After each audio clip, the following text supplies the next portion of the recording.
Use of was and were। was were का इस्तेमाल। was जिसके माने हैं था, थी, थे। इसी तरीके से were were जिसके माने हैं थे। अब इन दोनों का यूज़ हम किस तरीके से करेंगे? बहुत सिंपल है इन दोनों का use. For example, I was a boy. इसका अगर हम ट्रांसलेशन करें तो मैं एक लड़का था। इसी तरीके से वर का इस्तेमाल we were boys। हम सब लड़के थे। अब इसको मज़ीद समझने के लिए सिर्फ इतना समझना काफ़ी है कि इंग्लिश में हमेशा यानी सबसे पहले हम इस्तेमाल जो करेंगे वो होगा subject. I subject,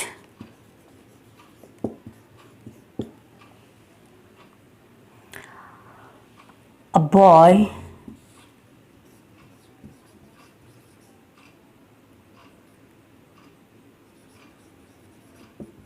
predicate. was जो है ये हेल्पिंग वर्ब के तौर पे यहाँ पे इस्तेमाल हो रहा है।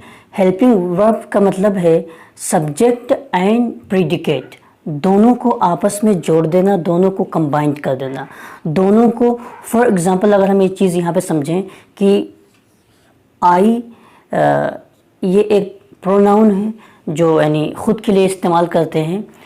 अ बॉय एक नाउन था, प्रेडिकेट जिसको हमने कहा यहाँ पे। अ बॉय एक नाउन है ये। अब ये दोनों अलग अलग दो हिस्से थे। इन दोनों को जोड़ने का जो काम किया है ये वाज ने किया हुआ है।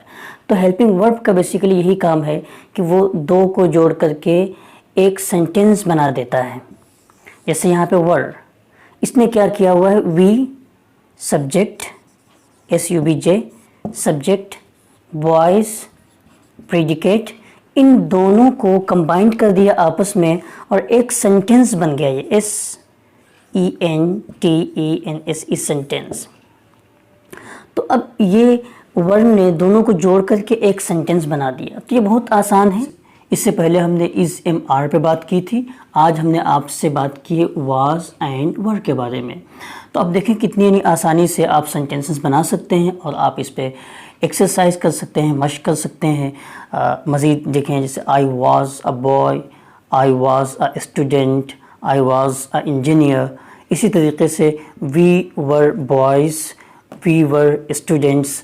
अब आई के साथ साथ में हम यहाँ पे ही का भी इस्तेमाल कर सकते हैं, शी का भी इस्तेमाल कर सकते हैं, इट का भी इस्तेमाल कर सकते हैं और कोई भी सिंगुलर नाउन उसका भी हम इस्तेमाल कर सकते हैं। फॉर एग्ज़ाम्पल यहाँ पे हम ले लेते हैं शान।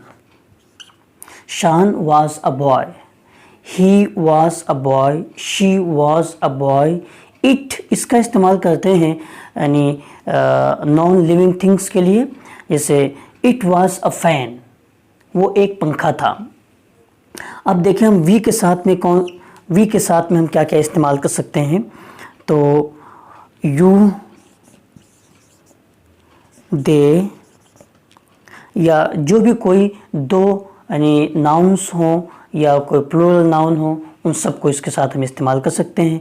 You were boys, they were boys, Hamid and Sajid were boys. Okay, तो ये वाज और वर इन दोनों को समझना बहुत आसान है।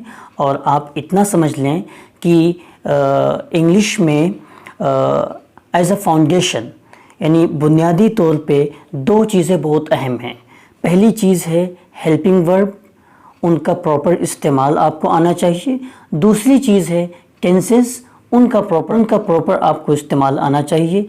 ये दोनों चीज़ें आपकी अगर बिल्कुल साफ़ हो गई تو انگلش لینگویج جو ہے اس کی بنیاد، اس کی جو فاؤنڈیشن ہے وہ آپ کی مضبوط ہو جائے گی، اور آپ آہستہ آہستہ محنت کرتے چلے جائیں گے، اور ایک نہ ایک دن انشاءاللہ یہ زبان آپ کو آ جائے گی۔